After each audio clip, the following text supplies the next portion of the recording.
သားတော်ရာဟုလာလေးရလေတာဝရိန္ဒနတ်ပြည်မှာသွားပြီးတော့ပြိဋိဘံဆန္ဒသူကလည်းနတ်ပြည်သွားပြီးပြိဋိဘံဆန္ဒလူပြည်မှာပြိဋိဘံဆန္ဒမဟုတ်ဘူးအဲ့တော့နတ်ပြည်မှာသူ့ရဲ့အတိတ်ဘဝကအပေါင်းအသင်းတငယ်ချင်းတွေလည်းများပုံရတယ်ဒါကြောင့်မို့အဲ့ဒီသွားနေတာလည်းဖြစ်ချင်းဖြစ်မယ်လူဆိုတာခင်ရမင်ရသွားနေတာ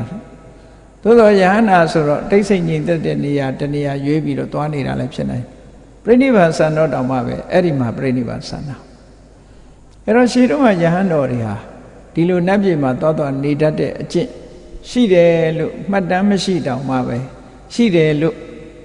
ယူဆရတယ်ပေါ့ကောမတိမထေရတို့ဆိုရင်သေရိတကဗိမာန်မှာသွားနေတယ်ဒီလိုဟာမျိုးတွေပေါ့အဲ့တော့အခုဒီနေရာမှာလဲအတိတယတိကြီးကနေတန်ရအနေနဲ့တာဝရိန္ဒနတ်ပြည်မှာနေတဲ့အချိန်မှာသူ့အတွေ့အကြုံလေးကိုပြောတာနတ်တွေကသူကနေတန်ရအရက်နေထိုင်ရာကနေပြီးတော့အပြင်ကိုထွက်လာတဲ့အခါတမဘက်က